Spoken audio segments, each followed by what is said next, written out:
So what's up mga otit? Kamusta kayo? At welcome back ulit sa channel ko. Ngayong araw na to, nandito po tayo sa Malolos, Bulacan. Halika naman sa mga viewers natin. Hello mga ka-otits! Nandito po tayo ngayon sa loob, First Purokwan, Malolos, Bulacan. So ipapakita po namin ngayon ang aking bahay. Ano ba yung makikita dito, ma'am?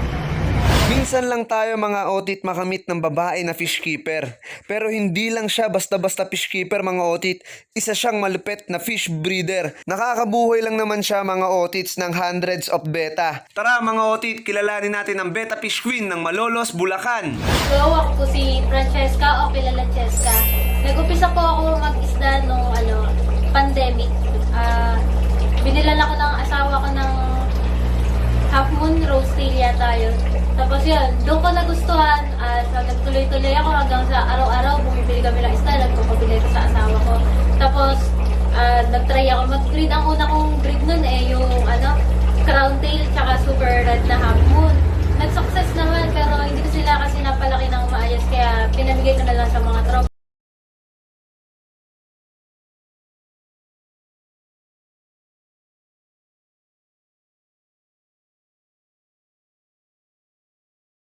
Palaki ng fry. Pero dito, mga tito, sa Beta Days, dito sa Malolos, Bulacan, mga otits, babaeng breeder yung kasama natin. Ayan, si Ma'am Cheska. Ma'am, pwede niyo po kaming turuan kung paano kayo nagpaparami ng mga beta fish, ma'am?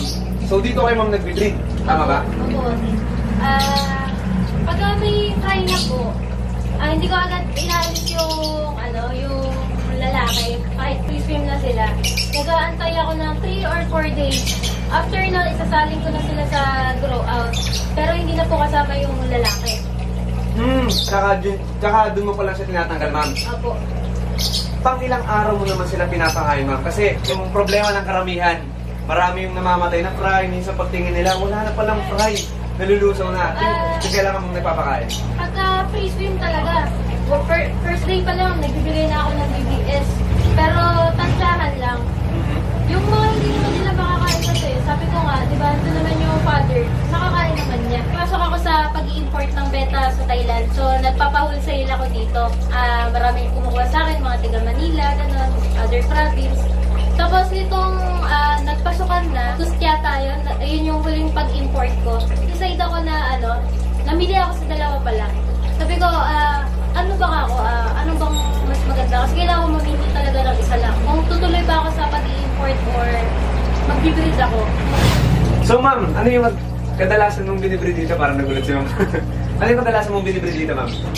Ngayon, ang nabibreed ko ngayon, EOC HMPK tsaka FCCT na HMPK. Pero sa ngayon, naubos yung FCCT natin, puro EOC na itong mga nandito. Ano ba ito, ma'am? Talagang ilang buwan ka na ba or taon ka na nag-breed ng mga beta, ma'am? 1 year pa lang po. 1 year. Pero, sa pagiging, sabi mo kanina mo, mayroon ka ng isang anak, di ba, ma'am? Opo. Paano mo na pagkakasya yung oras mo sa pag-water change ng mga to? Pag ang pagwa-water change ko o kaya pakain, pag madaling araw na, o kaya pagkatulog ng anak ko, 9 p.m. or 10 p.m. Ganun. Diretso na ako duma dito. So, ito yung mga, for out na to, ma'am, yung, ito. Opo.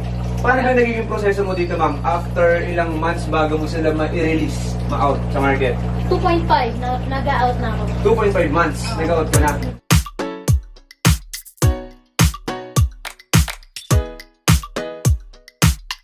Pero sa breeding, hindi ko talaga siya magamay eh. Hindi ako makapagparami ng maayos.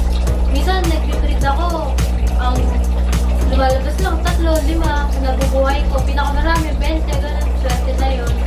Half year din nata akong nag-fail sa breeding hanggang sa nagamay ko na siya kung paano yung proseso.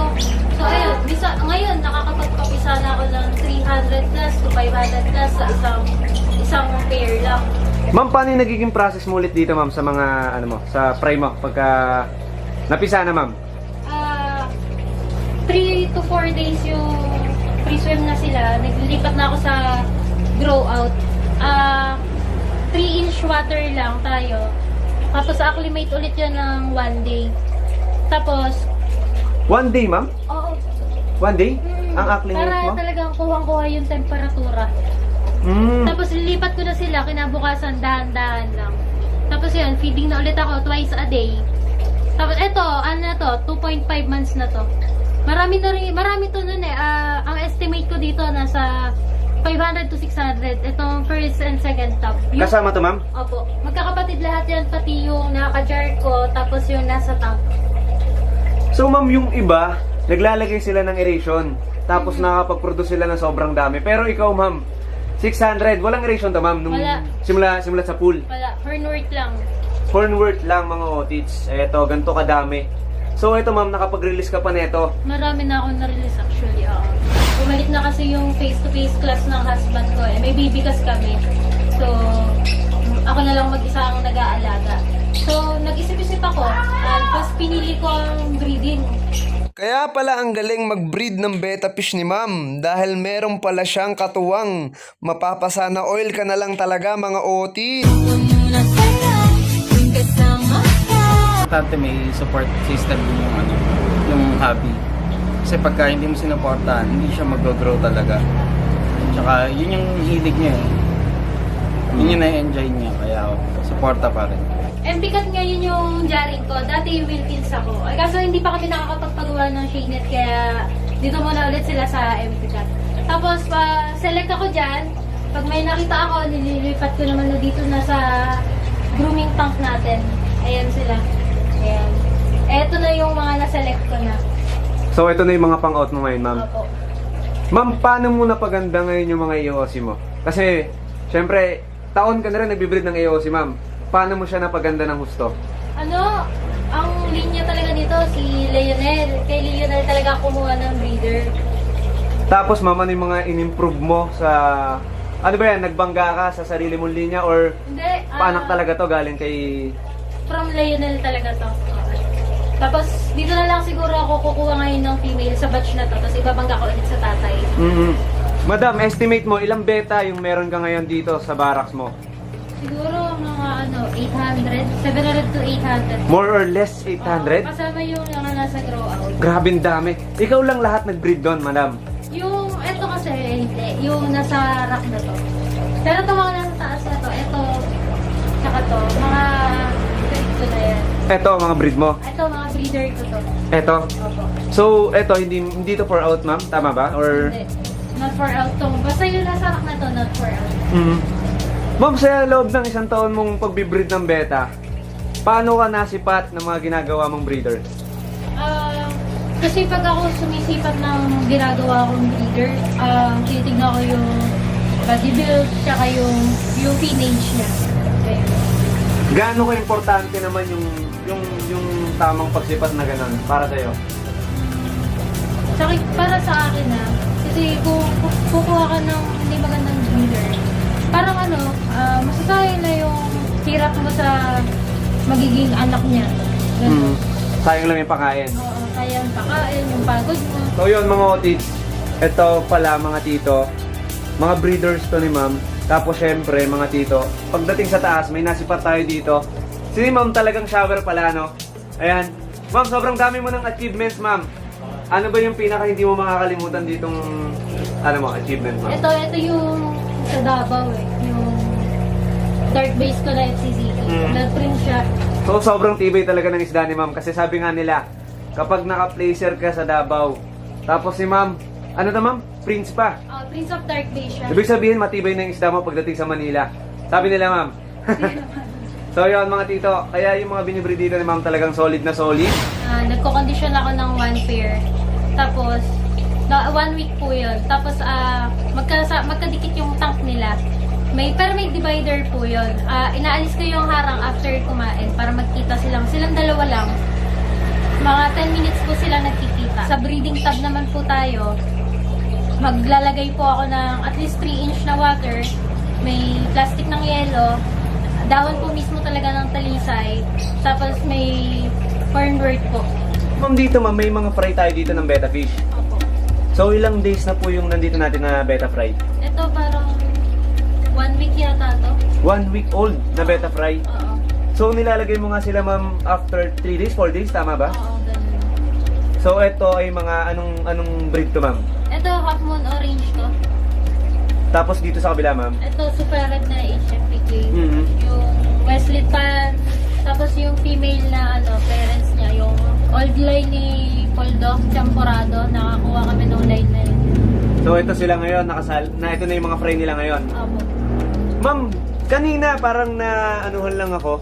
Parang napakahalaga sa'yo ng paglalagay ng hornwort. Ano yung naitutulong nun sa mga betta fry o sa pagbibreed natin ng betta fish? Yun kasi yung nagko-condition ng water. Tapos, syempre, dagdag na rin oxygen. Mhm. Ayun. Kaya talagang parang narinig ko kanina sa'yo, parang napaka-importante sa'yo no, ng hornwort. Oo. Talagang pagka naglipat ako ng fry sa grow out, talagang dinadamihan ko yung hardware. Any advice pala sa mga viewers natin, sa mga ka-otit natin? Kasi syempre, yung iba dyan, medyo nahihirapan sila mag-breed, magpalaki ng fry. Yun, ma'am. Ang advice ko lang, kung nagpe-fail kayo, try lang ng try. Lahat naman nagdaan sa pagpe-fail. So, tuloy-tuloy nyo lang hanggang sa magamay nyo ang breeding.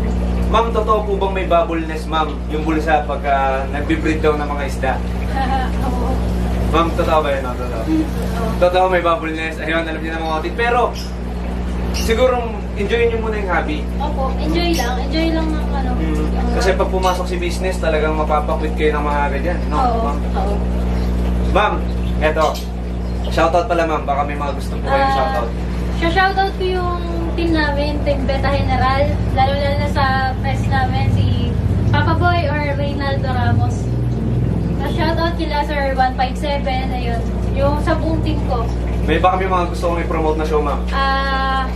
Yung show ng team namin, co-organizer yung team namin ng BEP sa, Bench In kahapon until tomorrow. Tapos yung Suprema Beta Group na sa Quezon Province naman, actual show din siya. Eto na yung pinakamagandang tanong dyan. Saan ka nila ma'am pwede makontak, ma'am, if ever may mga kumindat sa kanilang beta fish dito? Yung sa Facebook ko, ang pangalan ko sa Facebook ay Francesca Leon Shoshan, or yung page ko naman, Beta Days Malolos. Ma'am, may mga bidding GC ka ba? Baka syempre merong naghahanap ng mga budget meal, mga gano'n. Meron naman po, meron tayong bidding GC. Yun, ipapop na lang natin yan dito mga audience. Pero yun, maraming salamat ma'am sa mainit na pagtanggap dito sa amin. Dito sa Bulacan. Alam ko marami tayong mga ka-audit dito sa Bulacan. Ma'am, ano po yung address niyo, ma'am? Ang address ko po ay 111 Lock First, Malolos, Bulacan. Or pwede nyo rin po itin sa Waze or Gmap, Beta Days Malolos. Ma'am, ito na yung pinakamatinding tanong. Siyempre mga audit, onti pa lang yung napipicture natin na babae dito sa channel natin. Tignan natin kung alam ni ma'am. Ma'am, kung ang tawag sa nag-groom ay groomer, anong tawag sa nag-show? Shower! So yun, 1, 2, 3, shower! Yun, mga dito, kita-kits sa susunod na vlog, ma'am. Maraming salamat po. Fish!